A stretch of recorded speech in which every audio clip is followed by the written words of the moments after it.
હમણાં વરસાદી ઝાપટા પડવાની શક્યતા રહે છે. આશ્લેષા નક્ષત્રનો વરસાદ મોટા ફોરાવાનો છે અને ગરમી વધશે તેમ લગભગ સાંજના સમયે વરસાદી ઝાપટા આવી જશે. સૌરાષ્ટ્રના ભાગોમાં, ઉત્તર ગુજરાતના ભાગોમાં, મધ્ય ગુજરાતના ભાગોમાં, પૂર્વ ગુજરાતના ભાગોમાં અને દક્ષિણ ગુજરાતના ભાગોમાં પણ વરસાદી ઝાપટા હોવાની શક્યતા છે. દક્ષિણ ગુજરાતના ભાગોમાં વરસાદી ઝાપટાનું પ્રમાણ વધારે રહેવાની શક્યતા રહેશે. તારીખ 17, 18 અને 19 તારીખમાં ગુજરાતના કોઈ ભાગમાં વરસાદ થવાની શક્યતા રહેશે. આ વરસાદ મઘા નક્ષત્રનો છે. મઘા નક્ષત્રનું વરસાદી પાણી સારું ગણાય છે. આશ્લેષા નક્ષત્રમાં જોવા જઈએ તો આશ્લેષા નક્ષત્રમાં મોટા ફોરાનો વરસાદ આવે છે. મઘા નક્ષત્રમાં હવે ધીરે ધીરે તેનું પાણી સારું હોય છે અને ખેડૂત ભાઈઓ ઘણી વખત ક્યારીમાં પણ આવું પાણી ભરી લેતા હોય છે. પહેલાંના વખતમાં શહેરોમાં પાણીના ટાંકામાં આ પાણી ભરવામાં આવતું હતું. એટલે તારીખ 17, 18, 19માં પણ વરસાદ થવાની શક્યતા રહેશે. ત્યારબાદ લગભગ ધીરે ધીરે મુંબઈ, મહારાષ્ટ્રના ભાગોમાં વરસાદ થવાની શક્યતા રહેશે.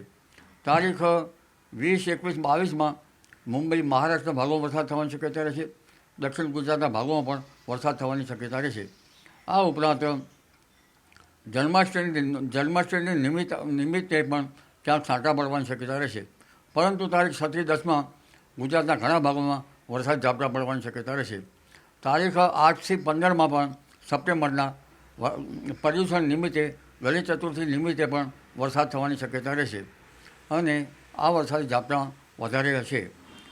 તારીખ 12મી સપ્ટેમ્બરથી વરસાદી ઝાપટાનું પ્રમાણ વધવાની શક્યતા રહેશે. એટલે સપ્ટેમ્બર માસમાં દરિયામાં ઊંચા મોજા ઉછળશે અને હવાના હળવા દબાણ ઊભા થવાની શક્યતા રહેશે. તારીખ 13મી સપ્ટેમ્બરથી ગરમી પડવાની શક્યતા રહેશે અને આ ગરમી વચ્ચે વરસાદ થવાની શક્યતા રહેશે. લગભગ ગણેશ ચતુર્થી નિમિત્તે અને ત્યારબાદ પૂનમ સુધીમાં પણ વરસાદ ઝાપટા પડવાની શક્યતા રહેશે. અંબાજીના ડુંગરાળ વિસ્તારમાં પણ વરસાદી ઝાપટા પડવાની શક્યતા રહેશે.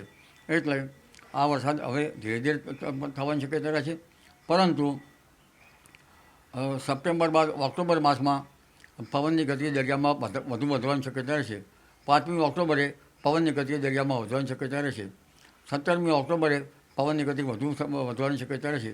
10 ઓક્ટોબર બાદ પણ વરસાદી ઝાપટા ગુજરાતના ભાગોમાં ક્યાંક ક્યાંક પડવાની શક્યતા રહેશે. અલ નીનોની અસર છે એટલે તે વખતે કેવું વાતાવરણ હશે તે અલ નીનોને ધ્યાને લઈને પછી એનો અભ્યાસ કર્યા પછી કહેવામાં આવશે.